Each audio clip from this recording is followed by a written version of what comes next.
प्रभु ने हमको और एक अवसर दिया है. കർത്താവൃദാസൻ ഈ ദിവസങ്ങളിലെ ആത്മീയ യുദ്ധം എന്ന വിഷയം എടുത്തുകൊണ്ട് അത് തീരുന്നില്ല. അത് കേട്ട് കേട്ട് നിങ്ങൾ മടുത്തോ?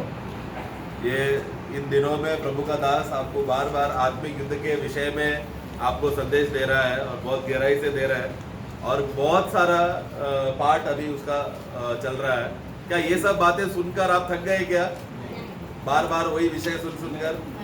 ഞാനും ഇവിടെ വന്ന് അത് തന്നെയാണ് പറയുന്നത്. क्योंकि मैं भी इधर आके मैं भी वही बोल रहा हूँ.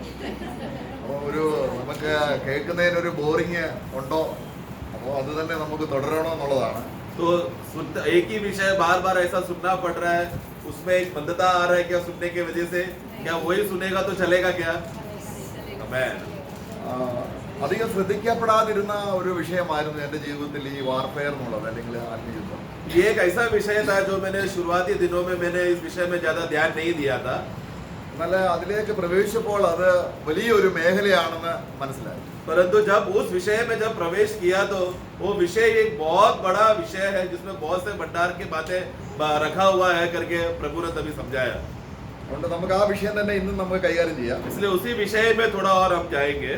ഇവിടെ നമുക്ക് 2 കൊരിന്ത്യർ 10-ാം അധ്യായം അതിന്റെ 4-ാം വാക്യത്തിൽ നമുക്ക് ഇങ്ങനെ വായിക്കുന്നുണ്ട്. दूसरा कोरिन्थियर 10:4 पढ़ते समय में हम देखते हैं क्योंकि हमारी लड़ाई के हथियार शारीरिक नहीं पर गढ़ों को ढा देने के लिए परमेश्वर के द्वारा सामर्थ्य है. അപ്പോൾ ഇവിടെ ഞങ്ങളുടെ ആത്മീയ യുദ്ധത്തിന്റെ ഉപകരണം ശാരീരികം എന്ന് പറയുമ്പോൾ അത്രത്തോളം നമ്മൾ ചിന്തിക്കുന്ന വിഷയവുമായിട്ട് അത്രത്തോളം വരുന്നില്ല. എന്ന് വെച്ചാൽ ഫ്ലഷ് എന്ന് പറയുമ്പോൾ, ജഡം എന്ന് പറയുമ്പോൾ ശരീരം എന്ന് മാത്രമല്ല, മനുഷ്യൻ വീണുപോയ മനുഷ്യന്റെ പ്രകൃതിയെ ഉദ്ദേശിച്ചാണ് വേദപുസ്തകത്തിൽ പലയിടത്തും അല്ലെങ്കിൽ മെയിനായിട്ട് അത് ഫ്ലഷ് എന്ന് ഉദ്ദേശിക്കുന്നത്. तो हमारा जो युद्ध का जो हथियार है वो शरीर नहीं है या शारीरिक नहीं है करके बोलते हैं समय में शरीर करके शब्द को हमेशा हम जो जीने वाला शरीर के साथ तुलना करके हम लोग पढ़ते समय में हम समझते हैं, परंतु वचन जब शरीर करके बोलते समय खास रीति से हिंदी में जब आप उस परिभाषा को जब पढ़ेंगे तो शारीरिक यानी कि एक शारीरिक स्वभाव प्रकृति के बारे में बोला गया है जो मनुष्य पाप के बाद गिर जाने के बाद उस प्रकृति पर वो आ गया, जिसको हम शारीरिक पाप में प्रकृति करके बोलते हैं. दूसरा अर्थ में अगर शरीर करके जो हमारे शरीर के बारे में है उसको हिंदी में बहुत जगह पर देह करके बोला गया है. तो यहाँ पर जब शारीरिक है करके बोलते समय में पाप में प्रकृति का स्वभाव के बारे में कहा है. വീണുപോയ മനുഷ്യന്റെ പ്രകൃതിയാണ് പൊതുവെ ജഡം എന്ന് ഉദ്ദേശിക്കുന്നത്. तो गिरा हुआ मनुष्य जब गिर जाने के बाद उसका जो प्रकृति हो गया, उसका जो स्वभाव हो गया, वो जो पुराना मनुष्यत्व का स्वभाव, वो स्वभाव को कहते हैं शरीर या शारीरिक. അപ്പോൾ വീണുപോയ പ്രകൃതിയും നമ്മുടെ ശരീരവും കൂടെ ചേർന്നതിനെയാണ് ജഡം എന്ന് പറയുന്നത്. तो वो हमारा मनुष्य जो गिरा हुआ स्वभाव में है, उस स्वभाव में जिस देह में वो जी रहा है उसको शारीरिक शरीर कहते हैं. നമ്മുടെ ദേഹിയും ക്രിസ്തുവിന്റെ ജീവനുമായി ചേർന്നതാണ് പുതുമനുഷ്യൻ. परंतु हमारा प्राण मसीह का जीवन के साथ अगर एक हो गया है, जुड़ा हुआ है, उस प्राण को, उस प्राणी को कहते हैं नया मनुष्य. അപ്പൊ നമ്മുടെ സഭയിലുള്ളവരെല്ലാവരും പുതിയ മനുഷ്യരാണ്. तो हम लोग कलीसिया के सब लोग कौन है? क्योंकि मसीह का जीवन अंदर आया, इसके लिए हम लोग सब लोग नया मनुष्य है. പിന്നെ എന്തുകൊണ്ടാണ് നമുക്ക് ഒരു ആത്മീയ പോരാട്ടം? फिर क्यों ऐसा नया मनुष्य बन जाने के बाद फिर आत्मिक युद्ध क्यों है? ഇവിടെ നമ്മൾ 1 പത്രോസ് അതിന്റെ 1-ാം അധ്യായത്തിൽ 24-ാം വാക്യം സകല ജഡവും പുല്ലുപോലെയും അതിന്റെ ഭംഗിയെല്ലാം പൂവിന്റെ ശോഭ പോലെയും ആകുന്നു. പൂ വിതിർന്നു പോയി, കർത്താവിന്റെ വചനമോ എന്നേക്കുന്നു. അപ്പോൾ ഈ ജഡം അധിക നാൾ അല്ലെങ്കിൽ അതിന് ദീർഘായുസില്ല. हम एक वाक्य पढ़ेंगे, पहला पत्रोस 1 अध्याय उसका 24 और 25 पढ़ना. क्योंकि हर एक प्राणी हाँ. घास के समान है. हाँ. और उसकी सारी शोभा घास के फूल के समान है. हाँ. घास सूख जाती है. हाँ. और फूल झड़ जाता है. हाँ. परंतु प्रभु का वचन युगानुग स्थिर रहता है. तो हम जानते हर एक प्राणी यहाँ पर बोलते हैं समय में वो प्राणी जिस शरीर में जो जी रहा है, जिस देह में जो जी रहा है, उसके बारे में कहा गया है. उसका क्षमता कितना है? ज्यादा समय के लिए नहीं है, थोड़ा समय के लिए है. जैसा फूल मुरझा जाता है, घास सूख जाता है, वैसा ही वो व्यक्ति जिस शरीर में वो जी रहा है उसका ऐसा होने वाला है. അപ്പോൾ ഈ ജഡത്തിന് ആത്മീയ വിഷയങ്ങൾ മനസ്സിലാകില്ല. तो शरीर का तत्व क्या है? आत्मिक आत्मिक बातें नहीं समझता। ഇതിനകത്തൊരു സ്പിരിച്വൽ ആയിട്ടുള്ള ഒരു വിവേചനം നമുക്ക് ഉണ്ടാകണം ആത്മീയ വചനം ഗ്രഹിക്കണമെങ്കിൽ. तो इसके लिए एक व्यक्ति को, एक प्राणी को, एक विश्वासी को अगर वचन समझना है तो उस वचन के पीछे जो आत्मिक तत्व छुपा हुआ है, आत्मिक बात छुपा हुआ है या आत्मिक गुप्त छुपा हुआ है, वो बात समझने वाला क्षमता समझने वाला व्यक्ति आत्मिक मनुष्य है। നമ്മൾ ഉദാഹരണമായിട്ട് നമ്മൾ വെളിപ്പാട് പുസ്തകം അതിന്റെ 11ന്റെ 8ാം വാക്യത്തിൽ വായിക്കുകയാണ്. നമ്മുടെ കർത്താവ് ക്രൂശിക്കപ്പെട്ടതിനോടുള്ള ബന്ധത്തിൽ പറയുമ്പോൾ അതിനെ ആത്മീയമായിട്ട് വ്യാഖ്യാനിക്കണമെന്ന് അവർ പറയുകയാണ്. രണ്ട് പ്രധാന കാര്യങ്ങൾ അവിടെ ഉപയോഗിക്കുന്നുണ്ട്. ഒന്ന് സോദോം എന്നും മിസ്രൈം എന്നും അതിനെ സ്പിരിച്വൽ ആയിട്ട് അണ്ടർസ്റ്റാൻഡ് ചെയ്യണമെന്ന് അവിടെ പറയുകയാണ്. उदाहरण के लिए हम लोग प्रकाशित वाक्य 11 अध्याय वाक्य 8 जब पढ़ते समय में प्रभु यीशु मसीह का क्रूसीकरण के विषय में वहां पर वो शब्द लिखते समय में दो बातों को वहां पर आत्मिक रीति क्या है वो शब्द वहां पर लिखकर जो शारीरिक शब्द नाम लिखने के बाद उसका आत्मिक अर्थ क्या है करके वहां पर बोलते हैं. ഇവിടെ യെരുശലേമിനെ ഉദ്ദേശിക്കുന്നത് മഹാനഗരം യെരുശലേം. तो एक महानगर जो यरूशलेम है അവിടെയാണ് കർത്താവ് ക്രൂശിക്കപ്പെട്ടത്. वहां पर था प्रभु क्रूस में चढ़ाया गया था. പക്ഷേ യെരുശലേമിനെ വിളിക്കുന്നത് എങ്ങനെയാണ്? परंतु यरूशलेम को कैसा बुला रहा है? സോദോം എന്നും മിസ്രൈം എന്നും. उसको पढ़ना वाक्य 8. उनके शव उस बड़े नगर के चौक में पड़े रहेंगे. वो बड़े नगर मतलब कौन? यरूशलेम के बारे में कहा गया. लेकिन आगे जो आत्मिक रूप से देखो जो आत्मिक रूप से क्या है सोदोम और मिस्र है. बस बस बस यार. അപ്പൊ എങ്ങനെയാണ് നമുക്കത് മനസ്സിലാകുന്നത്? तो अभी इसको कैसा हम वचन को समझेंगे? സോദോം എന്ന് പറഞ്ഞാൽ सोदोम का मतलब എന്ന് പറഞ്ഞാല് പാപത്തെയാണ്, ജഡപ്രകൃതിയാണ് കാണിക്കുന്നത് സോദോം. बोलो पाप यानी कि हमारा पापमय प्रकृति को दिखाता है. എന്നാൽ മിസ്രൈം എന്ന് പറഞ്ഞാലോ परंतु मिस्र मतलब ലോകത്തെയാണ് കാണിക്കുന്നത്. संसार को दिखाता है. ഇത് രണ്ടും എവിടെയുണ്ട്? യെരുശലേം ആ രീതിയിലായിപ്പോയി. तो ये दोनों बातें कहां पर है? पापमय प्रकृति और संसार जो महानगर जो यरूशलेम है वहां पर हो गया. मतलब अभी यरूशलेम क्या हो गया? उस प्रकार का अवस्थे में गिर गया. അപ്പോൾ ഒരു അവിശ്വാസി इसलिए एक अविश्वासी അവൻ സോദോമുമാണ് മിസ്രൈമുമാണ്. वो सोदोम भी है और मिस्र भी है. കർത്താവ് ആർക്ക് വേണ്ടി ക്രൂശിക്കപ്പെട്ടത്? प्रभु किसके लिए क्रूस पे चढ़ाया गया? സോദോമിന് വേണ്ടിയാണ്, सोदोम के लिए മിസ്രൈമിന് വേണ്ടിയാണ്. और मिस्रैम के लिए. എന്ന് പറഞ്ഞാൽ നമ്മൾ ആരായിരുന്നു? നമുക്ക് വേണ്ടിയാണ്. मतलब बताने का उद्देश्य क्या है? हम लोग कौन थे एक समय में? सोदोम और मिस्र थे. നമ്മളിൽ നമുക്ക് പാപവുമുണ്ട്, मतलब हमारे में पाप का प्रकृति है, पाप है, നമുക്ക് ലോകവുമുണ്ട്. संसार भी हमारे अंदर है. കാരണം ലോകം എന്ന് പറയുമ്പോൾ കുറച്ചും കൂടെ സാത്താന് പ്രവർത്തിക്കാൻ പറ്റിയ വലിയ റേഞ്ച് ഉള്ളതാണ് ലോകം. संसार करके जब शब्द आते समय में हमें समझना है संसार क्या दिखाता है? शैतान को और भी मजबूत रीति से सामर्थ्य से काम करने का जो स्तर है, जो जगह है संसार. അപ്പോൾ ഈ ആത്മീയ നമുക്ക് ഒരു വാക്യം കൂടെ 1 കൊരിന്ത്യരിൽ അതിന്റെ നമുക്ക് എപ്പോഴും അറിയാവുന്ന വാക്യമാണ്. एक और वाक्य हम पढ़ेंगे पहला कोरिन्थियों से 2ാം അധ്യായത്തിൽ. दूसरा अध्याय. അതായത് പ്രാകൃത മനുഷ്യനെയാണ് നമ്മൾ ഈ ജഡം എന്ന് ഉദ്ദേശിക്കുന്നത്. तो वो स्वाभाविक मनुष्य करके हम पढ़ते हैं वाक्य 14 में 2 का 14. तो स्वाभाविक मनुष्य, ये स्वाभाविक मनुष्य को कहते हैं शारीरिक, मतलब वो जिसमें पाप का प्रकृति वाला शरीर में जीने वाला मनुष्य. ആത്മീയമായി വിവേചിക്കേണ്ടതാകയാൽ ആത്മീയമായി उसका वो पढ़ना 14. परंतु शारीरिक मनुष्य हाँ. परमेश्वर की आत्मा की बातें ग्रहण नहीं करता. हाँ क्यों? क्योंकि वे उसकी दृष्टि में मूर्खता की बात आगे. और वह उन्हें जान सकता है. हाँ. क्योंकि उसकी जान आत्मिक रीति से हाँ. होती है. तो वो बात नहीं जान पाता क्योंकि आत्मिक रीति से जानना चाहिए. शारीरिक प्रकृति मनुष्य प्रभु के बातें क्यों नहीं जान सकता? क्योंकि वो आत्मिक रीति से नहीं समझता. इसके लिए 13ാം വാക്യം വായിക്കുകയാണ്. 13 वाक्य कहता है മനുഷ്യജ്ഞാനം ഉപദേശിക്കുന്ന ജഡമല്ല. കാരണം മനുഷ്യജ്ഞാനം ഉപയോഗിക്കുമ്പോഴാണ് നമ്മുടെ ജഡത്തെയാണ് മനുഷ്യജ്ഞാനം ഉപയോഗിക്കുക എന്ന് പറയുന്നത്. 13 पढ़ना. इनको हम मनुष्य के ज्ञान की सिखाई हुई बातों में नहीं. देखो जिनको हम लोग मनुष्य की ज्ञान की सिखाई हुई बातें नहीं, तो मनुष्य ज्ञान मतलब क्या है? वो शारीरिक प्रकृति से भरा हुआ स्वभाव है, वो ज्ञान है मनुष्य का ज्ञान. ആത്മീയൻ എന്ന് പറഞ്ഞാൽ ആരാണ്? परंतु आत्मिक कौन है? ആത്മാവുള്ളവൻ, ദൈവത്തിന്റെ ആത്മാവുള്ളവൻ. जिसके अंदर पवित्र आत्मा है ദൈവത്തിന്റെ സത്യം और परमेश्वर का सत्य നമുക്ക് ഗ്രഹിപ്പിച്ചു തരുവാൻ हमें समझा कर देने के लिए ആത്മാവുള്ളവനാണ്. मतलब ऐसा व्यक्ति जिसके अंदर पवित्र आत्मा है और ये पवित्र आत्मा प्रभु के बातें उसको बताता है, समझाता है, स्मरण कराता है, वही व्यक्ति कौन है? आत्मिक मनुष्य. അപ്പൊ വചനം എഴുതിയത് പരിശുദ്ധാത്മാവാണ്. वचन लिखा है पवित्र आत्मा ने, അത് ഗ്രഹിപ്പിച്ചു തരാനും ആത്മാവുണ്ട്. इसके लिए समझाने के लिए भी पवित्र आत्मा है. എത്ര ശ്രേഷ്ഠമാണല്ലേ? कितना श्रेष्ठ बात है ना. മഹാത്മാഗാന്ധി ഒരു പുസ്തകം എഴുതി. महात्मा गांधी ने एक पुस्तक लिखा. അദ്ദേഹം എഴുതിയ പുസ്തകം ഞാൻ വായിക്കുമ്പോൾ वो उनका पुस्तक जब मैं पढ़ता हूँ तो എന്നെ അത് മനസ്സിലാക്കി തരാൻ എന്നെ സഹായിക്കാൻ അദ്ദേഹത്തിന് എന്റെ അടുക്കൽ എത്താൻ കഴിയത്തില്ല. वो बातों में वो किताब में किस उद्देश्य से लिखा है, क्या अर्थ में लिखा है, क्या क्या परिस्थिति में लिखा है, ये सब बातें समझा के देने के लिए महात्मा गांधी नहीं है, എന്നാൽ वो आ नहीं सकता. തിരുവചനം എന്താണ്? परंतु वचन क्या है? അതാണ് ഏറ്റവും ശ്രേഷ്ഠം. वो है श्रेष्ठता. അപ്പോൾ ജഡമെന്ന് പറയുമ്പോഴുള്ള വ്യാഖ്യാനത്തിലേക്ക് നമ്മൾ വരുമ്പോൾ इसलिए वो शारीरिक प्रकृति या शरीर करके उसका अर्थ को जब हम समझते हैं, ഞങ്ങളുടെ ആയുധം हमारा हथियार ആരോടാണ് യുദ്ധം ചെയ്യുന്നത്? किसके साथ है हमारा युद्ध? നമ്മളിപ്പോ 2 കൊരിന്ത്യർ 10:4 വായിച്ചു. दूसरा कोरिन्थी 10:4 में हमने पढ़ा. അവിടെ നമ്മള് ആരോടാണ് യുദ്ധം ചെയ്യേണ്ടത്? किसके साथ है हमारा युद्ध? ഫ്ലഷ് എന്ന് പറഞ്ഞാൽ എന്താണ്? शरीर मतलब क्या है, या शारीरिक प्रकृति मतलब क्या है? അതായത് ഈ ജഡമുള്ളവൻ എന്ത് ചെയ്യുന്നു? जिसके पास शारीरिक प्रकृति है वो क्या करता है? ദൈവത്തോടാണ് യുദ്ധം ചെയ്യുന്നത്. वो परमेश्वर से युद्ध करता है. നമ്മളൊരു പാപം ചെയ്യുമ്പോൾ जब उदाहरण के लिए जब हम पाप करते हैं, സാത്താൻ നമ്മുടെ ജഡത്തെ ഉപയോഗിക്കുന്നു.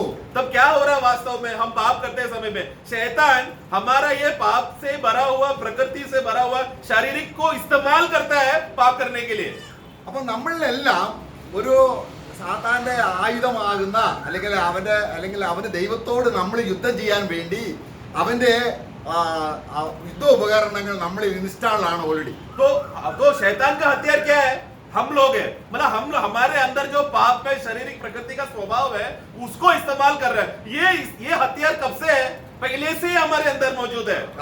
അപ്പോൾ അടുത്ത നമ്മൾ അതിന്റെ 2 കൊരിന്ത്യർ 10:5 വാക്യത്തിൽ വായിക്കുമ്പോൾ 10:5 जब हम पढ़ते हैं, इसलिए हम कल्पनाओं का हाँ। और हर एक ऊंची बात का हाँ। और हाँ। परमेश्वर हाँ। की पहचान के विरोध में उठती है खंडन करते हैं और हर एक भावना को ഓക്കെ 3-ാം വാക്യം വായിക്കുമ്പോൾ उसका 3 भी पढ़ना.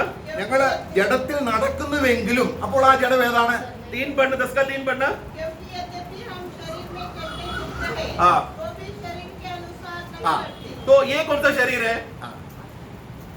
ഇവിടെ ഞങ്ങൾ ശരീരത്തിലാണ്. तो यहाँ पर हम कैसे जी रहे हैं? പക്ഷേ ഞങ്ങൾ शरीर में जी रहे हैं. ജഡത്തിലല്ല പോരാടുന്നത്. ആ परंतु ജഡം വേറെയാണ്. तो परंतु हमारे युद्ध कैसा है? वो शारीरिक प्रकृति के उस वजह से नहीं है.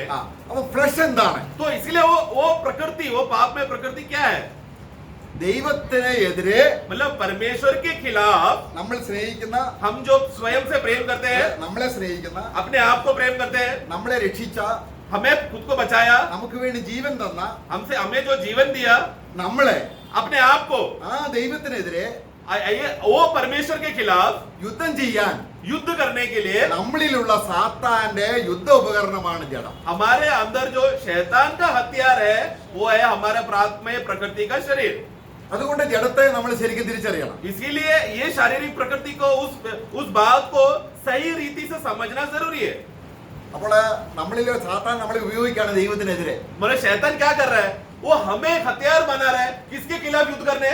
परमेश्वर के खिलाफ युद्ध करने. അപ്പൊ നമ്മള് പുതിയ നിയമത്തിലാണെങ്കിലും പഴയ നിയമത്തിലാണെങ്കിലും കൂടെ വായിക്കുന്നുണ്ട്, ദാവീദ് പാപം ചെയ്തപ്പോൾ ദൈവമേ ഞാൻ നിനക്കെതിരെ പാപം ചെയ്തു. तो हम लोग पुराने नियम हो या नए नियम हो, पाप का तत्व हमें समझना है. दाऊद भजन संगीता में कहता है, हे परमेश्वर मैंने आपके खिलाफ मैंने पाप किया है करके वो बोलकर वो पश्चाताप करता है. അപ്പോൾ പാപം വളരെ സീരിയസ് ആയ ഒരു കാര്യമാണ്. इसलिए पाप बोला तो बहुत ही गंभीर विषय है. അത് നമ്മളെ സാത്താൻ ഉപയോഗിക്കുന്നതാണ്. और वो उसका मतलब क्या है? पाप मतलब क्या है? शैतान हमारा इस्तेमाल करना है, वो है पाप का दशा. അപ്പോൾ അതിന്റെ ഒരു മോഡൽ നമ്മൾ അത് വേദപുസ്തക ലിസ്റ്റ് പലയിടത്തും വളരെ വിസ്താരമായി കൊടുത്തിട്ടുണ്ട്. तो उसके लिए वो क्या क्या, वो प्रकृति क्या क्या है, या कौन सा पाप का विषय है करके वो सारे बातें वचन में, ये है बातें पाप है करके उसका लिस्ट वचन में दिया है. നമ്മള് ഗലാത്യ ലേഖനം 5:19 നമ്മൾ വായിക്കുമ്പോൾ उदाहरण के लिए गलतियों का पुस्तक 5:19 जब हम पढ़ते हैं, അവിടെ ഈ സാത്താൻ ഉപയോഗിക്കുന്ന ഉപകരണങ്ങളെ കുറിച്ച് ഒരു ലിസ്റ്റ് കൊടുത്തിട്ടുണ്ട്. तो उसमें 5:19 और 20 जब पढ़ते समय में वो उपकरण को इस्तेमाल करने के लिए क्या क्या बातें हैं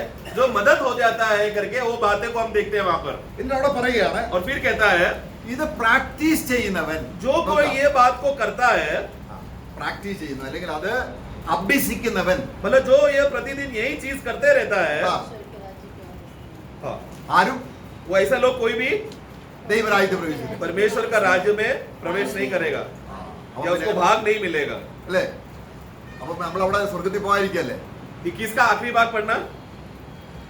ऐसे ऐसे काम करने वाले हाँ, ऐसे ऐसे काम करने वाले मतलब क्या, जिसको आदत हो गया है करते रहने का, हाँ। उसका स्वभाव ही ऐसा करते रहने वाला है, ऐसा लोग। അതിന്റെ അർത്ഥം എന്താണ്? उसका मतलब क्या है? നമ്മൾ രക്ഷിക്കപ്പെട്ടതിന് ശേഷം मतलब हमारा नया जन्म हो गया, നമ്മൾ അത് പാപം പ്രാക്ടീസ് ചെയ്യുന്നില്ല, നിരന്തരം നമ്മൾ ചെയ്യുന്നില്ല. परंतु उद्धार होने की वजह से हम लोग बार बार पाप नहीं कर रहे।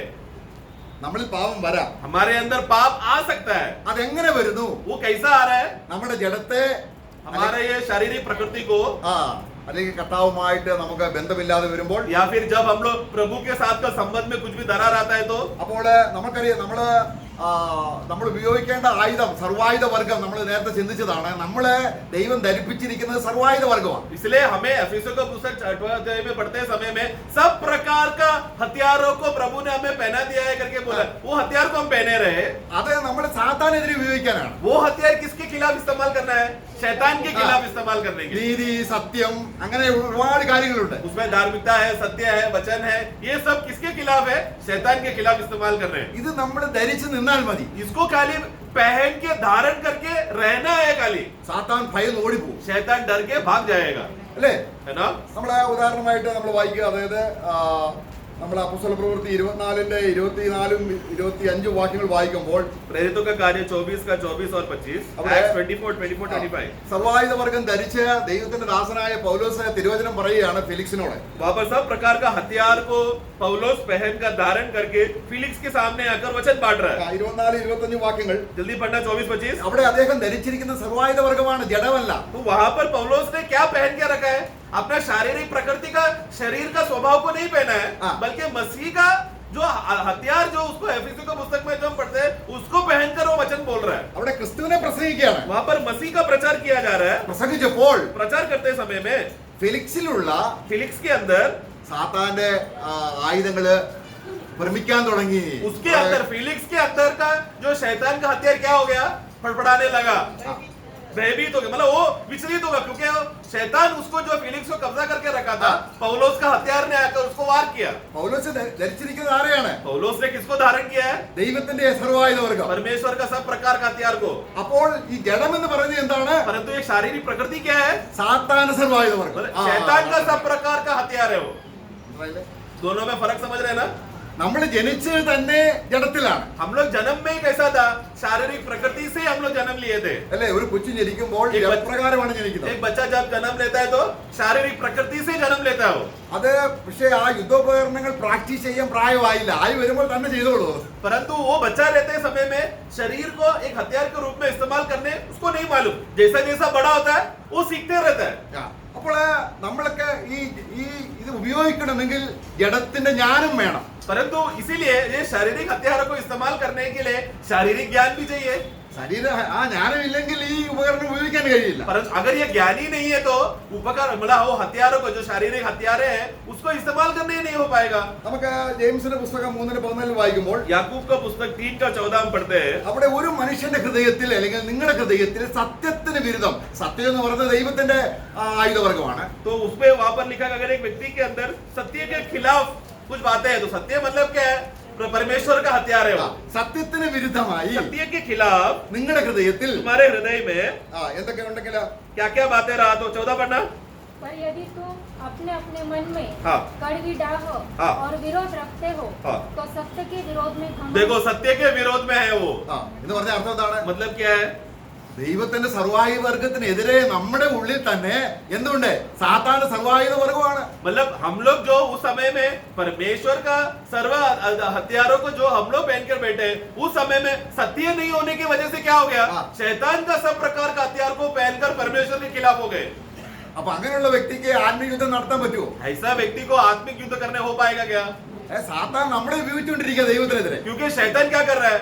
वो हमें इस्तेमाल कर रहा है परमेश्वर के खिलाफ। അപ്പോൾ ഇത് ഈ ജ്ഞാനം, इस प्रकार का ज्ञान, അല്ലെങ്കിൽ ജഡത്തെ ഉപയോഗിക്കാനുള്ള ജ്ഞാനം, या फिर ये शारीरिक प्रकृति से भरकर शैतान जो इस्तेमाल कर रहा है और हमें आदत हो रहा है इस्तेमाल करने का, ये ज्ञान അതിന് 3:15 വായിക്കുന്നുണ്ട്. 3:15 में हम पढ़ते हैं। यह ज्ञान वह नहीं जो ऊपर से उतरता है, हाँ। वरन सांसारिक और शारीरिक और शैतानी है। നോക്കുക, അവിടെ പ്രധാനം അവിടെ ആദ്യം അത് എർത്തിലിയാണ്. सबसे पहला वो कहता है कि वो भूमि का है।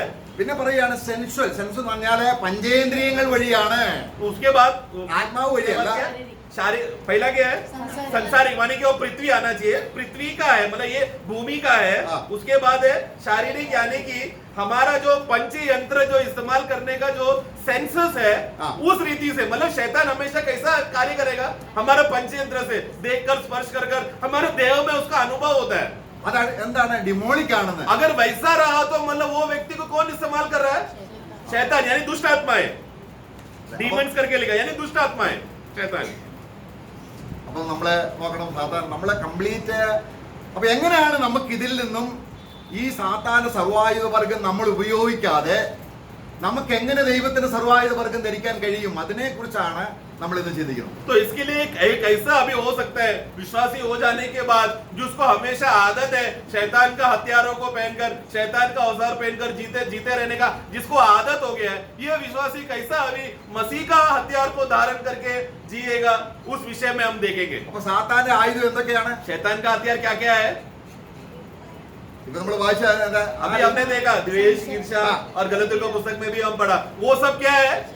उसका हथियार है। അപ്പൊ അത് നമ്മളിൽ ഉണ്ടെങ്കിൽ സാത്താൻ നമ്മുടെ അടുക്കൽ വന്ന് പ്രത്യേകിച്ച് ഒന്നും ചെയ്യേണ്ടതില്ല. കാരണം നമ്മൾ ചെയ്തുകൊണ്ടിരുന്നോളും, യുദ്ധം ചെയ്ത്. കാരണം നമ്മുടെ കയ്യിൽ തോക്ക് തന്നിരിക്കുകയാണ്, ബോംബ് തന്നിരിക്കുകയാണ്, അത് ഉപയോഗിച്ചുകൊണ്ടിരുന്നോളും. वो सब हथियार अगर हमारे अंदर है तो शैतान को उठकर आकर हमारे अंदर कार्य करने का जरूरत नहीं है, क्योंकि शैतान का उपकरण पहले से ही हमारे अंदर है। उसका पिस्तौल है, उसका बॉम्ब है, उसका बंदूक है। हम क्या कर रहे हैं? शैतान का हथियार को लेकर युद्ध कर रहे हैं। അപ്പൊ ദൈവത്തിന്റെ ഉദ്ദേശം എന്താണെന്ന് അറിയാമോ? परंतु परमेश्वर का उद्देश्य क्या है?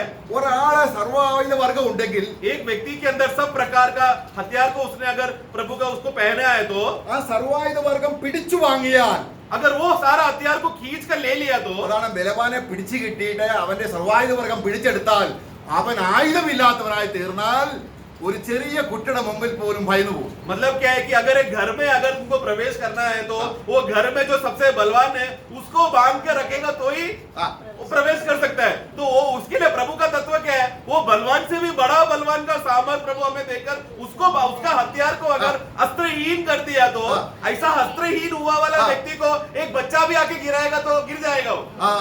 അപ്പോൾ യേശു എന്ത് ചെയ്തു? യേശു എന്തിനാണ് വന്നത്? तो प्रभु क्यों आया? സാത്താന്റെ പ്രവൃത്തികളെ അഴിപ്പാൻ. शैतान का सारा कार्यों को खत्म करने के लिए आया ना। എന്ന് പറഞ്ഞാൽ इसका मतलब क्या है? സാത്താന്റെ കയ്യിൽ എന്തെല്ലാം യുദ്ധോപകരണം ഉണ്ടോ അത് യേശു തന്റെ ശരീരത്തിലേക്ക് കൊണ്ടുവന്നു. शैतान इसलिए प्रभु ने क्या किया क्रूस में? शैतान के पास जो भी उसका हथियारे है जो मनुष्य के अंदर इस्तेमाल करता है, वो सारा हथियारों को प्रभु ने क्रूस में अपने ऊपर ले लिया, सब कुछ ले लिया। എന്നിട്ട് സാത്താൻ എന്ത് ചെയ്തു?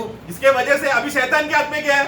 ഡിസ്ആംഡ് ആക്കി എന്ന് वो പറഞ്ഞാൽ अस्त्रहीन हो गया। मतलब हथियार अगर उसके हाथ से छीन लिया तो शैतान के पास अभी हथियार नहीं है। Praise the Lord. Praise the Lord।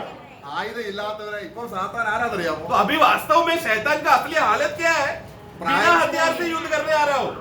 അലറുന്ന സിംഹം എന്നാണ് വായിക്കുന്നത്. हम उसका पहला पत्रोस 5 में हम क्या पढ़ते हैं? वो गरजता हुआ एक सिंह के समान है। ഇത് പറഞ്ഞ എന്താണ്? मतलब क्या है? ബാലസിംഹമല്ല, मतलब छोटा सिंह नहीं, അവന്റെ പല്ലെല്ലാം അങ്ങ് വലിച്ചെടുത്തു, मतलब गरजता मतलब अवस्था क्या है कि वो शेर का दांत पूरा निकाल दिया കാലിലെ നഖവും പിടിച്ചെടുത്തു. और उसका हाथ पैरों का जो नाखून था वो भी उखाड़ दिया प्रभु क्रूस में। ഇനി പുള്ളിക്ക് ഒന്നും ചെയ്യാൻ കഴിയുള്ളൂ, अभी वो शेर क्या कर सकता है? सिर्फ गरज सकता है। നമ്മൾ അവനെ പേടിക്കണം. ऐसा सिंह से हम डरना है क्या? जो अस्त्रहीन हो चुका है। അപ്പോൾ കർത്താവ് അത് അവന്റെ ആയുധം വലിച്ച് പിടിച്ചെടുത്ത് അവനെ നിരായുധനാക്കി എന്നുള്ള കാര്യം നമുക്ക് വിശ്വാസത്താൽ മനസ്സിലായില്ലെങ്കിൽ നമ്മുടെ ജഡത്തെ അവൻ ഉപയോഗിച്ചുകൊണ്ടേയിരിക്കും. तो इसके लिए प्रभु ने कलवरी क्रूस में जो उस शैतान को उसका सारा अस्त्र को उससे छीनकर उसका नंगा का अवस्था में डालकर उसको अभी बिना एक अपाइज के जैसा, मतलब उसके पास हथियार है ही नहीं, उस अवस्थे में है करके इस बात का विश्वास अगर हमारे अंदर सही रीति से मजबूती से अगर दृढ़ बात अगर हमारे अंदर पक्का नहीं हुआ है तो शैतान क्या करेगा? वो हमें एक हथियार बनाकर इस्तेमाल करेगा। അതാണ് നമ്മൾ ക്രിസ്തുവിനോട് കൂടെ മരിച്ചു, അതാണ് ക്രിസ്തുവേശുള്ളവർ ജഡത്തെ. इसके लिए हम लोग क्या पढ़ते हैं? मसीह के साथ मरना जरूरी है। जो मसीह के साथ मर चुका है वो शरीर के लिए भी मर चुका है, शारीरिक पाप में प्रकृति के लिए भी मर चुका है। എന്ത് ചെയ്തു? क्या हुआ? അവന്റെ സർവായുധ വർഗം മുഴുവനും ചത്തു നമ്മളിൽ. मतलब क्या? हम लोग जो जन्म से हमारे पास जो हम लोगों ने हथियार लेकर शारीरिक हथियार लेकर जन्म लिया था, जो शैतान इस्तेमाल कर रहा है, प्रभु के साथ जब हम लोग क्रूस में मर गए तो शैतान का वो सारा हथियार क्या हो गया? उधर ही खत्म हो गया। हम भी अस्त्रहीन हो गए।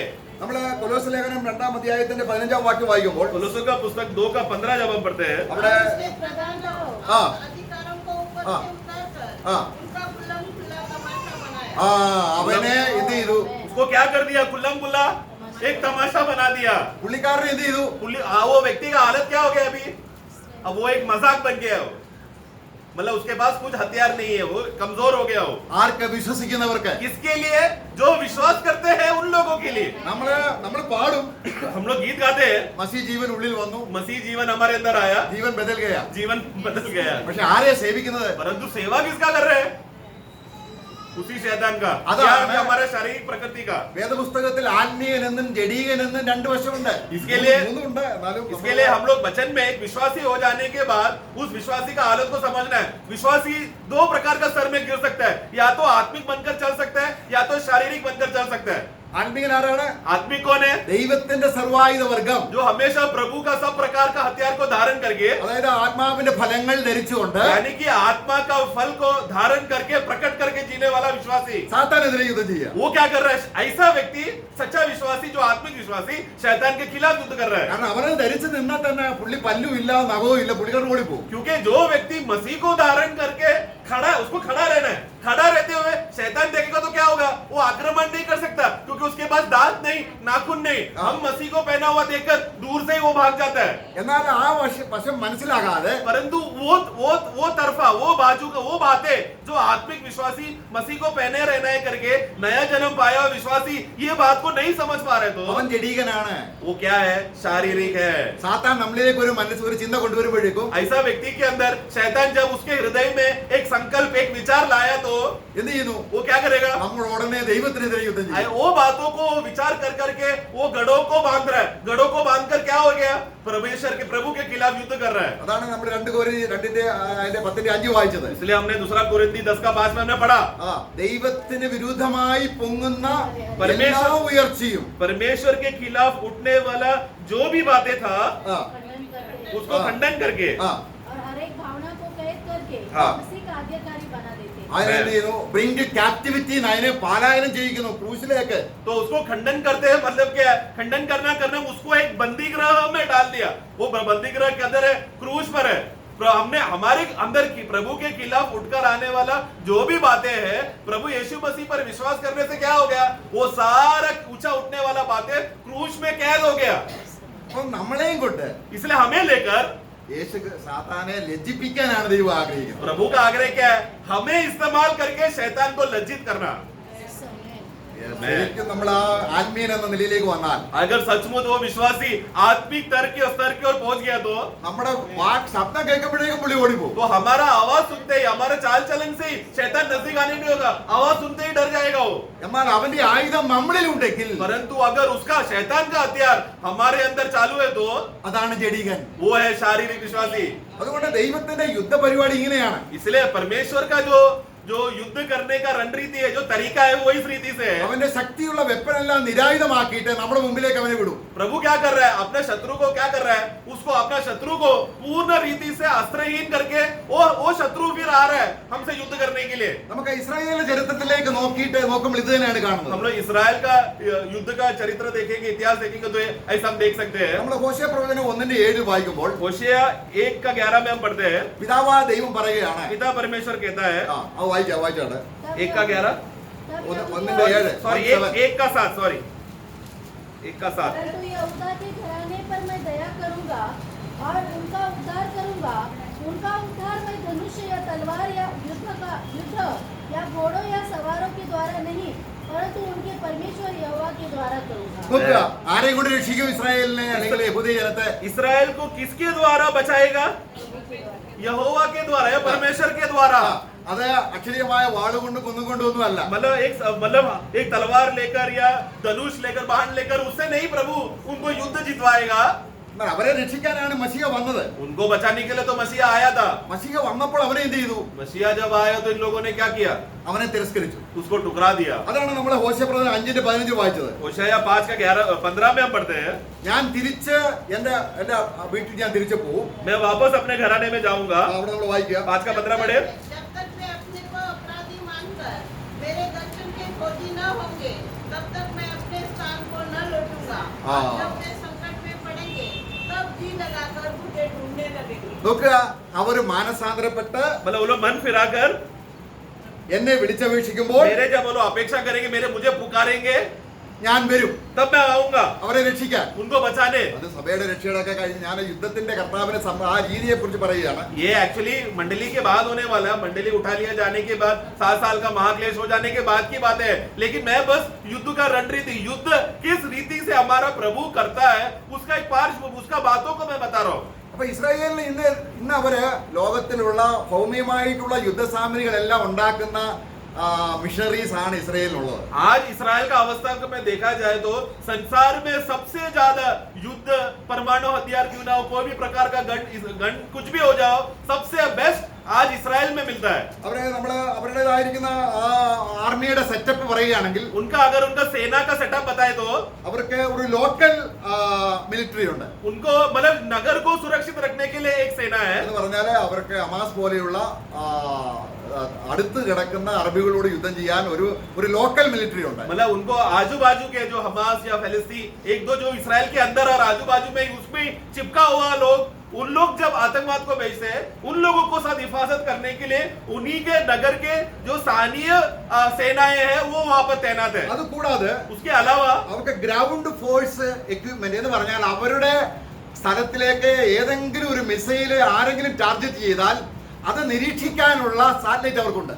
उसके अलावा उनके पास एक ऐसा सैटेलाइट है कि मानो कोई भी देश से अगर किसी ने रॉकेट या मिसाइल भेजा तो वो सैटेलाइट में इतना क्षमता है कि उनके पास उसका सारा उपकरण है कि मालूम पड़ता है कि एक मिसाइल आ रहा है और उसी मिसाइल को हवा में उड़ा देते हैं ताकि नगर में कुछ ना हो। എയർഫോഴ്സിന്റെ എക്വിപ്മെന്റ് ഉണ്ട്, ഏറ്റവും മോഡൽ രീതി അഡ്വാൻസ്ഡ് ആയിട്ടുള്ള എക്വിപ്മെന്റ് ഉണ്ട്. और उनके पास एयरफोर्स का जो हवाई जहाजों का एयरफोर्स का उनके सबसे मॉडर्न आधुनिक हथियारे हैं। പിന്നെ നേവൽ ഫോഴ്സസ് ഉണ്ട്. और फिर पानी का जो नेवी फोर्स का है, പിന്നെ റിമോട്ട് വെപ്പൺ സിസ്റ്റം ഉണ്ട്. रिमोट वेपन सिस्टम करके एक है। അവിടെ ഒരു സ്ഥലത്ത് ഇരുന്നുകൊണ്ട് റിമോട്ട് ചെയ്യാം. मतलब क्या, एक जगह पर बैठ के रिमोट दबा के मिसाइल भेजकर खत्म करना। ഇതിനെല്ലാം പുറമെ സ്പേസ് ഷട്ടിൽ ഉണ്ട്, इसके अलावा स्पेस शटल करके है സാറ്റലൈറ്റ്സ് ഉണ്ട്. और सैटेलाइट है। ഇതെല്ലാം അവരുടെ കയ്യിൽ ഇപ്പോൾ ഉണ്ട്. ये सब प्रकार का आधुनिक तकनीक युद्ध का उपकरण उनके पास अभी है।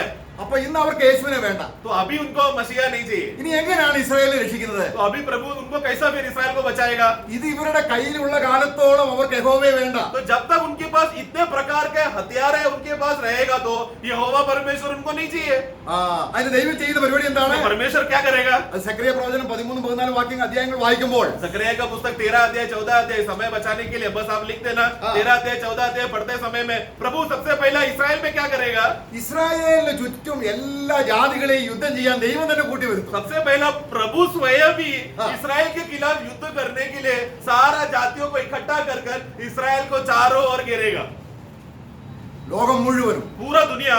ഇപ്പൊ നേരത്തെ നമ്മൾ UNA മിക്കവാറും എല്ലാ മെജോറിറ്റിയും വീറ്റോ പവർ ഉള്ളവരുടെ ഇസ്രായേലിന് സപ്പോർട്ടായിരുന്നു. अभी यूएन में अभी तक हम देखते हैं कि जो सबसे ज्यादा सपोर्ट करने के लिए जितने भी देश यूएनओ का भाग है वो लोग हमेशा इसराइल को सपोर्ट करने वाले तरफ में हमदर्दी दिखाने वाले देश है। ബ്രിട്ടൻ, ഫ്രാൻസ്, UK ഇതെല്ലാം ആരെ സപ്പോർട്ട് ചെയ്യുന്നു? ഇസ്രായേലിനെ സപ്പോർട്ട് ചെയ്യായിരുന്നു. ब्रिटेन हो या यूरोपियन नेशंस हो या अमेरिका हो, बहुत सारे देश लोग क्या करें, जो सबसे ज्यादा मेजोरिटी यूएनओ को कंट्रोल करता है वो लोग सब इसराइल को हमदर्दी दिखाने वाले लोग हैं। ഇപ്പൊ ഫ്രാൻസ് വിട്ടു, അവരെ സഹായിക്കത്തില്ല. अभी फ्रांस ने अपना जगह हटा दिया, ബ്രിട്ടൻ വിട്ടു, ब्रिटेन ने अपना അപ്പൊ जगह ദൈവം हटा। അവരെയും കൊണ്ട് എന്ത് ഭൗമിക ലോകത്തിലെ സപ്പോർട്ട് എല്ലാം ദൈവം നിർത്തിക്കൊണ്ടിരിക്കുകയാണ്. अभी क्या कर रहा है परमेश्वर? ऐसे ऐसे हालात है, ऐसे ऐसे परिस्थिति तैयार कर रहा है जिसके वजह से संसार के लोग जो इसराइल के ऊपर हमदर्दी दिखाकर सपोर्ट दिखा रहे थे, एक एक कारण बोलकर वो हट रहे हैं। अभी ഇനിയും അല്പമെങ്കിലും സപ്പോർട്ട് ഉള്ളത് അമേരിക്ക മാത്രമേ ഉള്ളൂ. अभी हल्का सा एक सपोर्ट बचा है, वो है अमेरिका। वो भी थोड़ा सपोर्ट कर रहा हूँ। ഇനി അവരും സപ്പോർട്ട് നിർത്തും. अभी वो भी थोड़े समय में सपोर्ट छोड़ देंगे। അങ്ങനെ ഇരിക്കുമ്പോഴാണ് ऐसे समय पर സർവ്വലോകരെയും पूरा दुनिया को ഇസ്രായേലിനെതിരെ യുദ്ധം ചെയ്യാൻ. इसराइल के खिलाफ युद्ध करने के लिए पूरा देश चारों तरफ से घेर लेंगे। അപ്പൊ നമ്മള് സക്രിയ പ്രവചനം അതിന്റെ 13 അധ്യായം വായിക്കുമ്പോൾ जकरिया का पुस्तक 13 अध्याय जब पढ़ते हैं കർത്താവ് എങ്ങനെയാണ് അവരെ 14 അധ്യായം വായിക്കുമ്പോൾ तो 14 अध्याय में അവരെ രക്ഷിക്കാൻ ഇറങ്ങി വരുന്നത് ഇപ്പോഴാണ്. मतलब इस रीति से उनको बचाने के लिए यहोवा परमेश्वर आता है करके हम पढ़ते हैं। 14 14 1-2 വാക്യങ്ങൾ വായിക്കുമ്പോൾ एक और दो जल्दी पढ़ना। सुनो, यहोवा का एक ऐसा दिन आने वाला है जिसमें तेरा धन लूटकर तेरे बीच में बांट लिया जाएगा कि मैं सब जातियों को यरूशलेम से लड़ने के लिए इकट्ठा करूंगा और वह नगर ले लिया जाएगा। ആ ഓക്കെ. അപ്പോൾ സർവ്വജനവും അവരുടെ ആയുധങ്ങളെല്ലാം യുദ്ധത്തിൽ തീരും. तो अभी क्या हो गया, जब सारों वहां पर सब प्रकार का देश, सारा देश जाति लोग कहां पर किसके खिलाफ हो गया? इसराइल के खिलाफ घेर के बैठा है। तो ऐसा घेर के युद्ध करते समय में इसराइल एक एक मिसाइल छोड़ छोड़कर आखिरी में हालत क्या हो गया? इसराइल के पास अभी कोई भी मिसाइल नहीं, कोई भी बंदूक नहीं, कोई भी बॉम्ब नहीं। ऐसा हालत में अभी फिर क्या हो रहा है? ये देश के लोग अंदर प्रवेश करके नगर को खराब किया। അപ്പോൾ ഇസ്രായേൽ എന്ത് ചെയ്യും? तब इसराइल क्या करेगा? ബുദ്ധിമംഗലേക്ക് നോക്കും. जिसने उनको जिनके पूर्वज ने अब मसीहा को छुपा था, उन लोग उस छुपाए हुए प्रभु को देखेंगे। അപ്പോഴാണ് ദൈവത്തിന് സഹായം കിട്ടുന്നത്. तब परमेश्वर का मदद उतर कर आएगा, या मदद उनको मिलेगा। ക്രൂശിൽ കർത്താവ് നമ്മളെ സമ്പൂർണ്ണമായിട്ടും നമ്മുടെ ജഡത്തിന്റെ ആയുധവർഗം വെപ്പിച്ചു എന്ന് മനസ്സിലായില്ല എങ്കിൽ, यानी कि क्रूस का तत्व क्या है? क्रूस का संदेश क्या है? क्रूस का असली अर्थ क्या है? कि प्रभु ने हमारे शरीर का सब प्रकार का हथियारों को उसको अस्त्रहीन करके वो सारा हथियार को खत्म कर दिया है करके ये तत्व मालूम पड़ेगा तो ही वो व्यक्ति के अंदर प्रभु का उद्धार का कार्य हो रहा है। ये इसराइल को अभी शारीरिक रीति से समझ में आएगा। അവന്റെ ജഡം തകർന്നു. मतलब वो व्यक्ति का शरीर जिस पर वो इतना भरोसा करके रखा था, जिसमें इतना वो घमंड करता था, वो पूरा टूटकर चकनाचूर हो गया। ഇനിയും കർത്താവിനെതിരെ ഉപയോഗിക്കാൻ സാത്താന്റെ ഒരു സർവായുധവർഗം അവന്റെ കയ്യിലില്ല. मतलब वो व्यक्ति कैसा हालत में है कि शैतान अभी ये व्यक्ति को इस्तेमाल करके वो व्यक्ति से हथियार निकालकर प्रभु के खिलाफ युद्ध करने के लिए कोई भी हथियार वो व्यक्ति के अंदर नहीं है, क्योंकि सब क्रूस में खत्म हो गया। ശത്രുവിന്റെ കയ്യിൽ നിന്ന് ദൈവം എല്ലാം പിടിച്ചു വാങ്ങി. शैतान के पास हथियार था क्या? था। जो भी हथियार था प्रभु खींच के उसको क्या कर दिया? अस्त्रहीन कर दिया। പിന്നെ ആരുടെ കയ്യിലാ ഉള്ളത് ഇനി? अभी बचा कुछ हथियार किसके पास है? शारीरिक लोगों के पास। അപ്പൊ നമ്മളെടുക്കാൻ വന്നിട്ട് इसके लिए शैतान क्या कर रहा है? वो खुद जो अस्त्रहीन है हमारे पास बचा कुछ हथियार लेकर युद्ध करने आ रहा है। നമുക്ക് എന്തെങ്കിലും മനസ്സിലാവുന്നോ? तो समझ में आ रहा है ना? ദൈവം ക്രിസ്തു ക്രൂശിൽ മരിച്ചതിന്റെ അതാണ് നമ്മളെ പൗലോസൊക്കെ പറയുകയാണ്, ഞാൻ നിങ്ങളോട് പറയുമ്പോൾ എന്റെ ജഡജ്ഞാനം ഉപയോഗിച്ച് നിങ്ങളെ വശീകരിക്കാൻ ശ്രമിക്കുന്നെങ്കിൽ സാത്താന്റെ ആയുധം ഞാൻ ഉപയോഗിക്കുകയാണ്.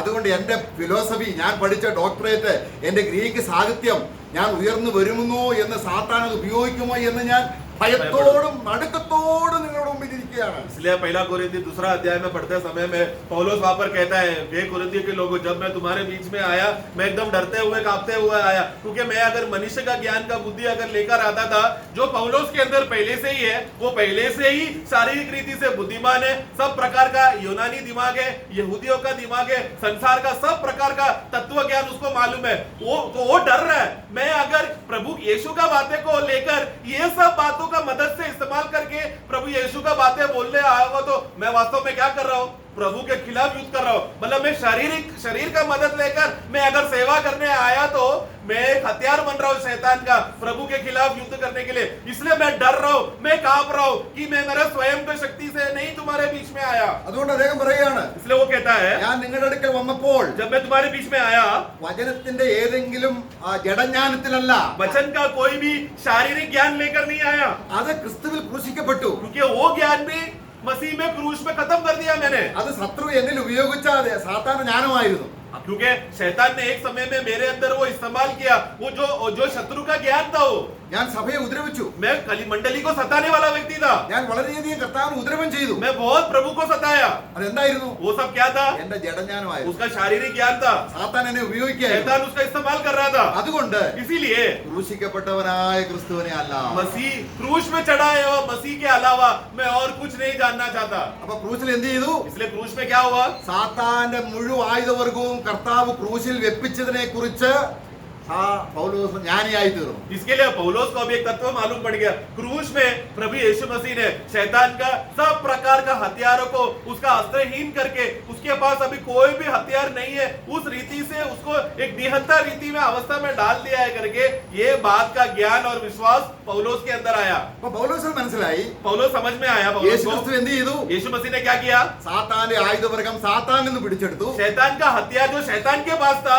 उसी से खींच लिया, എന്നിലുള്ളതും പിടിച്ചെടുത്തു. और मेरे पास जो शारीरिक हथियार था उसे भी खींच के निकाल दिया। Praise the Lord. Praise the Lord. ഇനി കർത്താവ് ആരോട് നിൽക്കും? अभी प्रभु किसके साथ रुकेगा? എന്റെ കൂടെ. मेरे साथ है। Praise the Lord. Praise the Lord. അപ്പൊ ക്രൂശിന്റെ മർമ്മം എത്ര ശ്രേഷ്ഠം. तो क्रूस का भेद फिर कितना श्रेष्ठ है प्रियो। ഈ ക്രൂശിന്റെ വചനം നശിച്ചു പോകുന്നവർക്ക് ये क्रूस का संदेश खता नाश होने वालों के लिए मूर्खता है। पहला कोरिन्थियों 1:18। അപ്പൊ കർത്താവിന്റെ കയ്യിൽ ആരെ കിട്ടിയാലും इसलिए प्रभु के हाथ में कोई भी प्रकार का मनुष्य क्यों ना हो, कितना भी बड़ा पापी क्यों ना हो, एक बार प्रभु के हाथ में आ गया तो അവനെ ആദ്യം അങ്ങ് തകർക്കും, प्रभु सबसे पहला क्या करेगा, उसको तोड़ कर चूर कर देगा, ഒന്നുമില്ലാത്തവനാക്കും. उसको कंगाल कर देगा। എന്നിട്ട് അവന് വേണ്ടി കർത്താവായിരിക്കും. फिर उसके लिए वो कंगाल हो गया, उसके पास कुछ भी नहीं है। अभी वो व्यक्ति के लिए सब कुछ कौन है? प्रभु यीशु मसीह। നമ്മള് തകർക്കാൻ കർത്താവ് കൈ കൊടുത്തിട്ടുണ്ടോ? क्या हमने अभी तक प्रभु तू मुझे पूर्ण रीति से चकनाचूर कर दे, कंगाल कर दे, गरीब कर दे, नंगा कर दे, ऐसा करने के लिए प्रभु के हाथ में सौंपा है क्या? എന്നാൽ ഇന്ന് തകർക്കരുത് എന്നാണ്, അത് ആരുടെ ആയുധമാണ്? परंतु आज हम लोग क्या प्रार्थना करते, प्रभु मेरा ये टूटना नहीं चाहिए, ये नुकसान नहीं होना चाहिए, वो नहीं होना चाहिए, ये नहीं होना चाहिए। ये सब क्या प्रार्थना कर रहे हैं हम लोग? शैतान हमें हथियार बनाकर प्रभु के खिलाफ इस्तेमाल कर रहे हैं हमें। കർത്താവ് 5,000 കൊണ്ട് 5,000 പേരെ പോഷിപ്പിച്ചു. प्रभु ने 5 रोटी से 5,000 लोगों को खिलाया। അവിടെ കൊടുക്കാനൊന്നുമില്ല, ആരുടെയും ഇല്ല. तो तभी उस समय में लोगों के पास कुछ भी नहीं था, सब कंगाल थे। ഫിലിപ്പോസിനോട് ചോദിച്ചു, फिलिप्पुस को पूछा, ഇത് നമുക്ക് ഇത്രയും പേർക്ക് കൊടുക്കാൻ എത്രയാവും? अभी इतने लोग यहाँ पर मौजूद है, कम से कम 5,000 पुरुष है, ये लोगों को खाना खिलाना है तो कितना खाना चाहिए रहेगा? അദ്ദേഹം കണക്കോട്ട് 200 അത് उसने जल्दी से हिसाब लगाया फिलिप, क्योंकि बहुत होशियार है, शारीरिक ज्ञानी था। उसने बोला इतना इतना लगेगा हमको पैसा ताकि खरीद के दे सके।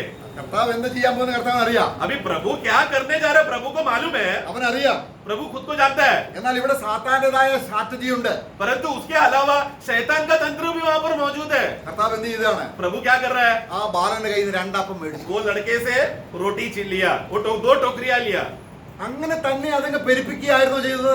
और फिर उसी टोकरी को बढ़ाया क्या, അവന്റെ കയ്യിൽ കിട്ടി എന്ത് ചെയ്തു? उसने प्रभु ने उसके हाथ में जो रोटी मिला, प्रभु ने क्या किया, അതിനെ നുറുക്കി. पहला उसको तोड़ा, उसको चकनाचूर मतलब तोड़ दिया।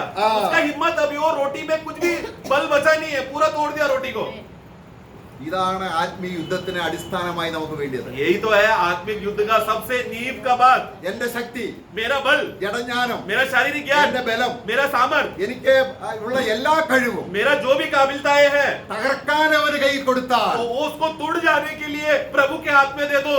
നമ്മളെ കർത്താവായ യേശു ക്രിസ്തു तो फिर हमें ऐसा व्यक्ति जो तोड़ने के लिए प्रभु के हाथ में जाएगा, ऐसा व्यक्ति को प्रभु यीशु मसीह സാത്താനെ ഓടിച്ചു വിടുന്ന ഒരു ശിശുവിനെ പോലാക്കുക.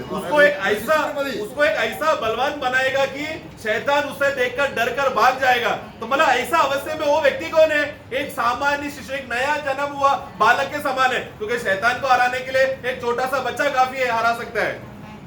കർത്താവിന്റെ കയ്യിൽ എന്ത് തകർക്കാൻ കൊടുത്താലും അവൻ തകർക്കും. प्रभु के हाथ में जो भी देगा वो पहला क्या करेगा, उसको तोड़ेगा। ഇസ്രായേലിനും അങ്ങനെയാണ്. इसराइल के साथ भी ऐसे ही हुआ। ആദ്യം ഞാൻ അവരെ തകർക്കും, सबसे पहला मैं उनको तोड़ूंगा, ഞാൻ അവരെ പൊളിച്ചു കളയും, मैं उनको एक एक बात को उखाड़ ഞാൻ दूंगा, അവരെ ഇടിച്ചു കളയും. मैं उनको चकनाचूर करूंगा। എങ്ങനെ ഞാൻ അവരെ ഇടിച്ചു കളയാൻ ശ്രദ്ധിച്ചോ और जितना मैंने ध्यान दिया उनको तोड़ने के लिए, അതുപോലെ തന്നെ ഞാൻ അവരെ പണിയാനും ചെയ്യും. उतना ही मैं उनको ध्यान दूंगा उनको बनाने के लिए। കർത്താവ് എങ്ങനെ സഭയെ പണിയുന്നത്? प्रभु अपना मंडली को कैसा बांधता है? ആദ്യം തകർത്തിട്ട്. पहला उनको तोड़कर। എന്നാൽ കുറെ ജഡികന്മാർ കൂടി കർത്താവിനെതിരെ യുദ്ധം ചെയ്തത് സഭയെ അല്ല. परंतु कुछ शरीरी लोग एकत्र होकर चलो आओ हम लोग यहोवा परमेश्वर को आराधना करने आते, धन्यवाद धन्यवाद स्तुति स्तुति ऐसा बोले, ये शारीरिक लोग, वो लोग मंडली नहीं है प्रियो। ആരാണ് ആത്മീയൻ? सच्चा आदमी कौन है? കർത്താവ് തകർത്തിട്ട്. जिसको प्रभु ने तोड़ा है। അതാണ് നമ്മൾ റോമാലേഖനം അതിന്റെ 8-ാം അധ്യായത്തിന്റെ 3-ാം വാക്യത്തിൽ, കാരണം ജഡത്തിന് കഴിയാഞ്ഞതിനെ സാധിപ്പാൻ ദൈവം തന്റെ പുത്രനെ പാപജഡത്തിന് സാധനത്തിലും പാപനിമിത്തം വായിച്ചു, പാപത്തിന് ജഡത്തിൽ ശിക്ഷ വിധിച്ചു. ഇനി ജഡത്തെ അല്ല ആത്മാവിനെ അനുസരിച്ച് നടക്കും നമ്മിൽ നീതി. ഓക്കെ, रोमियो का 8:3 में, इसलिए जल्दी पढ़ना 8:3, നമുക്കത് അറിയാവുന്ന വാക്യമാണ്. वो वाक्य हमें मालूम है, इसके लिए जो शरीर पढ़ना जल्दी।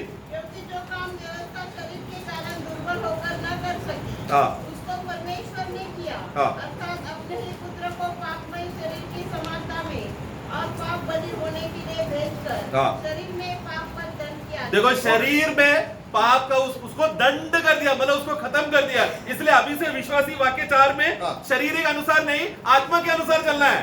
അപ്പോൾ കർത്താവിന്റെ കയ്യിൽ എന്ത് കിട്ടിയാലും എന്ത് ചെയ്യും? प्रभु के हाथ में सबसे पहला आया तो प्रभु क्या करेगा? वो व्यक्ति को ഉടച്ചു കളയും, उसको तोड़ देगा, न्याय कर देगा उसका क्रूस അതിനെ में। കഴിവില്ലാത്തവനാക്കും. मतलब उसका काबिलता को पूरा तोड़ देगा, अभी उसमें कोई काबिलता नहीं।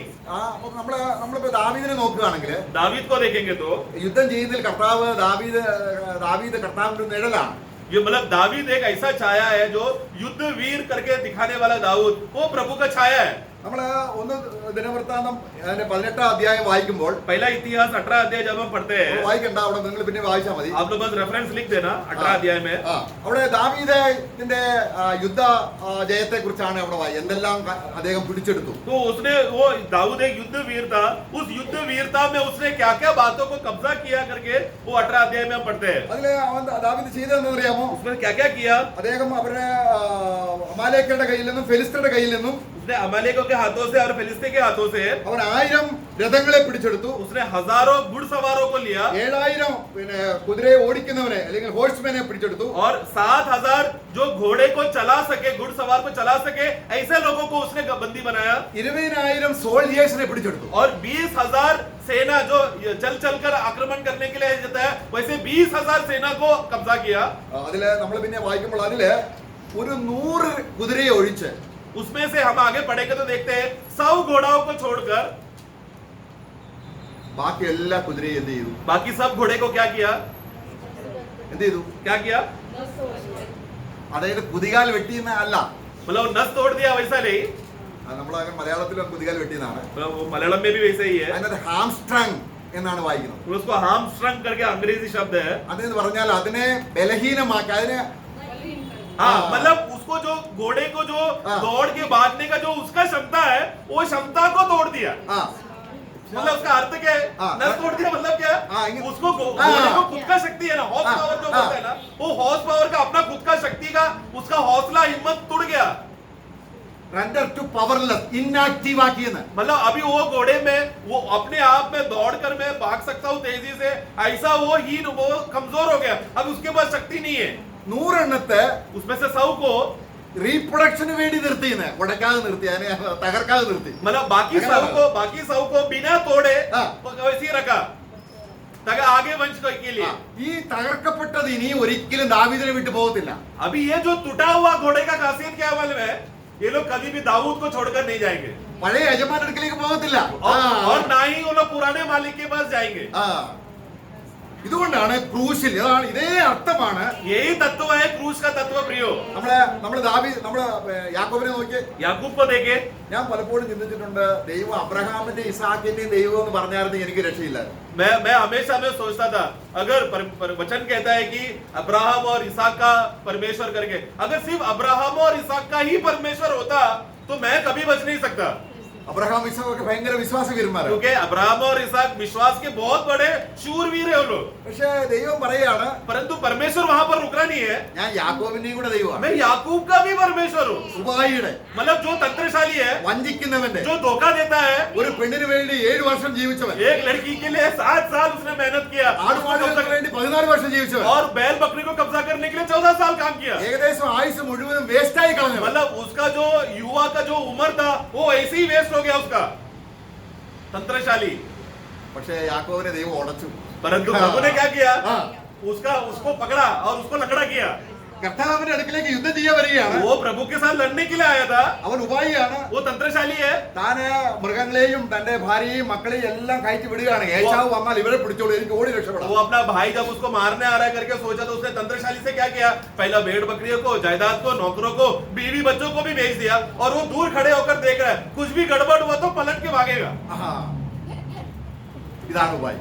ये है तंत्रशाली, സ്വന്തം രക്ഷയ്ക്ക് വേണ്ടി ശ്രമിക്കുക. मतलब अपना खुद का जान को बचाने के लिए तंत्र इस्तेमाल कर रहा है। അതാണ് കർത്താവ് പറഞ്ഞത്. प्रभु कहता है, നീ നിന്റെ ജീവനെ രക്ഷിക്കാൻ ഇച്ഛിച്ചാൽ ഏത് ജീവനാണത്? यदि कोई अपना जीवन को बचाने का कोशिश करे, कौन सा जीवन? अपना स्वयं का जीवन, तो वो खोएगा। സാത്താൻ ഉപയോഗിക്കുന്ന ജീവൻ, मतलब वो कौन सा जीवन है? जो शैतान इस्तेमाल करने वाला जीवन, അതിനെ നഷ്ടമാക്കണം. जो उसको खोएगा तो पाएगा। Praise the Lord. मैं ഇപ്പൊ ഇനിയും യാക്കോബ് നടക്കുമ്പോൾ ചട്ടിയാ നടക്കണം. കാരണം तो इसलिए अभी വടിയില്ലാതെ പറ്റില്ല. याकूब इसलिए अभी जब उसके बाद उस दिन के बाद याकूब जब भी चलता है लंगड़ के चलता है, उसके हाथ में काटी रहेगा तो ही वो चल पाता है. ഒരു കയ്യിൽ ഒരു വടി വേണം. मतलब हाथ में हमेशा एक काटी चाहिए उसको. ഇപ്പൊ പ്രായമൊക്കെ ചെന്നു. बहुत बूढ़ा हो गया अभी. ഇനി അദ്ദേഹം രാജകൊട്ടാരത്തിൽ ഫറവോന്റെ അടുക്ക ചെല്ലുകയാണ്. अभी वो बुढ़ापे में वो फरोन के पास गया. നിനക്ക് എന്ത് വേണമെന്ന് ചോദിക്കുകയാണ്. फरोन उसको पूछ रहा है तुझे क्या चाहिए. അദ്ദേഹത്തിന് उसने क्या किया, याकूब ने हाथ उठा के അവനെ അനുഗ്രഹിച്ചു. फरोन को आशीष किया. ഞാൻ അനുഗ്രഹിക്കപ്പെട്ടവനാണ്. मैं स्वयं एक आशीषित हूँ. मैं Praise the तुझे Lord. जो तेरे पास आशीष नहीं है मैं तुझे आशीष देता हूँ. ദൈവം തകർത്തവൻ അനുഗ്രഹിക്കപ്പെട്ടവനാണ്. मतलब याकूब कौन है जिसको प्रभु ने तोड़ा. याकूब कौन है, एक टूटा हुआ व्यक्ति जिसने परमेश्वर को तोड़ा. वो व्यक्ति इतना सामर्थ्य हो गया कि उस समय का सबसे बड़ा राजा अधिकारी को आशीष कर रहा है.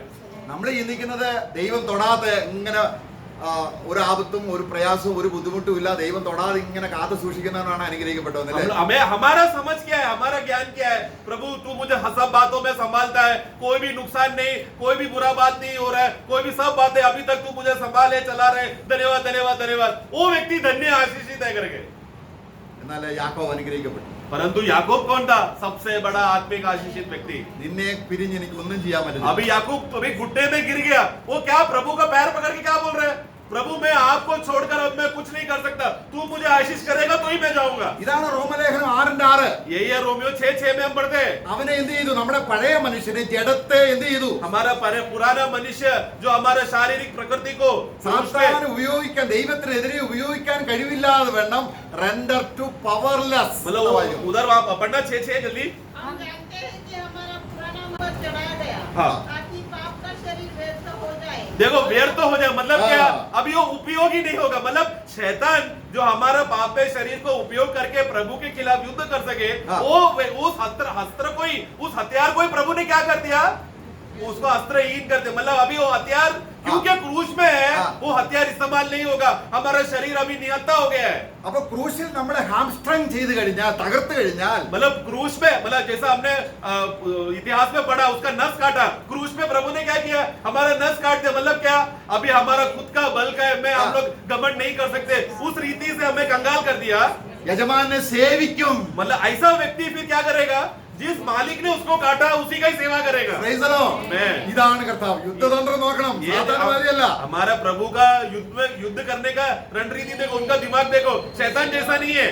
നമ്മൾ അവിടെ ഒരു വാക്യം കൂടെ വായിക്കാം. एक वाक्य और पढ़ेंगे. ഇങ്ങനെയുള്ള ഒരു വിശ്വാസിക്ക് ऐसा विश्वासी को സാത്താന്റെ ആയുധം അവനിൽ ഭരിക്കുകയില്ല. शैतान कितना भी हथियार उसको देगा, बाहर से देगा, कितना भी उतावला करने देखेगा, हाँ. जो प्रभु के लिए समर्पित है हाँ. उसके अंदर हथियार काम नहीं करेगा शैतान നമ്മൾ का. യശയ്യാവിന്റെ പുസ്തകം 54:17 വായിക്കുക. ഐസായ ഈ അർത്ഥത്തിൽ 54 നമ്മൾ ഇന്ന് കേട്ട കാര്യങ്ങൾ തകർത്തപ്പെട്ട അവസ്ഥയിൽ ആയിരിക്കുന്ന ദൈവത്തെ സേവിക്കുന്ന ഒരുവന് അവനെതിരെ ഓരായുധവും സാത്താന് ഫലിക്കുകയില്ല. ऐसा व्यक्ति यशायाह का पुस्तक 54 का 17 मतलब उस रीति से पढ़ना, जैसा प्रभु ने एक व्यक्ति को उसका शारीरिक अस्त्रहीन कर दिया, शैतान उसको इस्तेमाल नहीं कर सकता, पूर्ण रीति से प्रभु के लिए है. ऐसा हाँ. व्यक्ति हाँ. 54 का 17 पढ़े. जितने हथियार तेरे हानि के लिए बनाए जाए हाँ. उनमें से कोई सफल न होगा. हाँ. और जितने न मुद्दई होकर तुझ पर नालिश करे हाँ. उन सभी को तू जीत जाएगा.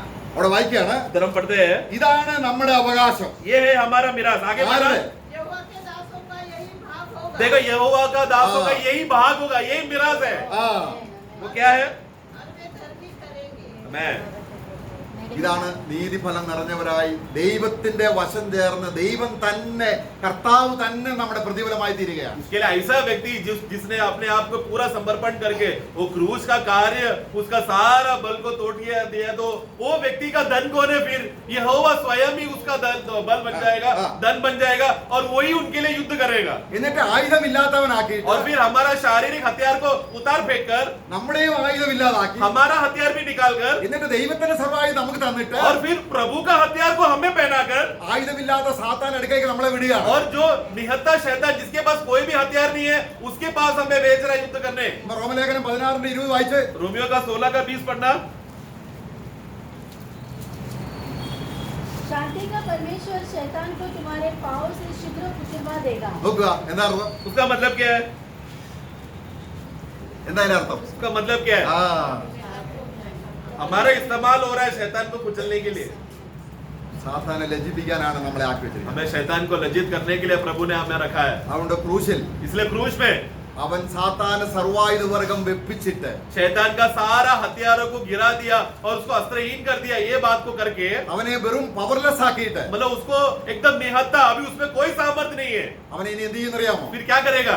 അവനെ അവിടെ ഒരു ദൂതൻ വന്ന് ജയിലിലിടും. प्रकाशित वाक्य में हम क्या पढ़ते हैं? एक साधारण स्वर्गदूत आकर उसको बांधकर अगाध कुंड में डाल दिया. അവനെ ഓരോ സഭയിലെ ഓരോ ജയിച്ച വിശ്വാസി തോൽപ്പിച്ചവനാണ്. मतलब जो कलीसियाओं में जयवंत लोग हैं, वो सारे जयवंत लोग कौन है? शैतान पर विजय पाए हुए लोग हैं. നമ്മളെ വെളിപ്പാട് പുസ്തകം 12:11 വായിക്കുകയാണ്. प्रकाशित वाक्य 12:11 में हम पढ़ते हैं. അവർ ആരാണ്? സ്വന്തം ജീവനെ എന്ന് പറഞ്ഞാൽ ആ പഴയ ജീവനെ, സാത്താനെ സേവിക്കുന്ന, സാത്താന്റെ ആയുധമുള്ള, ആ ജഡമുള്ള ആ വ്യക്തി അവരെ തന്നെ സ്നേഹിച്ചില്ല. पढ़ना. वे मेमने के लहू के कारण हाँ। और अपनी गवाही के वचन के कारण उस पर जयवंत हुए हाँ। और उन्होंने अपने प्राणों को प्रिय न जाना। अपना प्राणों को प्रिय नहीं जाना, मतलब वो कौन सा प्राण की बात कर रहा है? वो व्यक्ति जो पहला अपना प्राण प्रभु के खिलाफ हथियार बनता था, शैतान उसको हथियार इस्तेमाल करता था. अब वो विश्वासी क्या हो गया? शैतान पर विजय पाया, क्योंकि उन लोग ने अपना स्वयं प्राण को प्रेम नहीं किया. അതിന്റെ अर्थം എന്താണ്? इसका मतलब क्या है?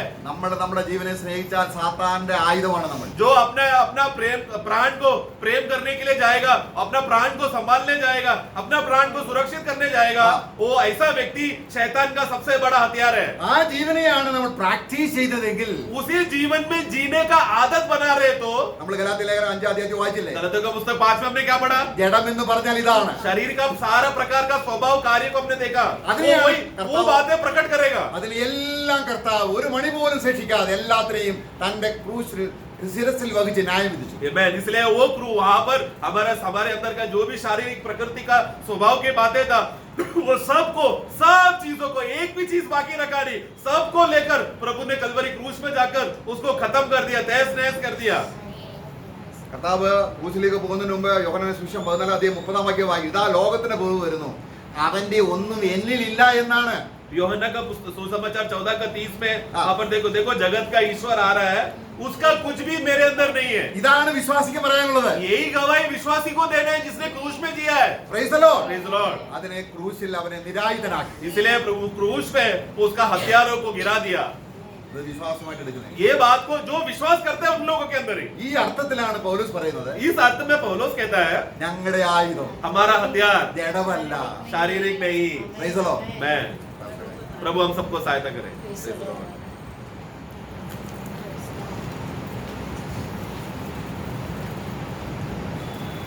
Praise the Lord. हथियार लेकर आया कि नहीं है? अपन कहाँ पर है?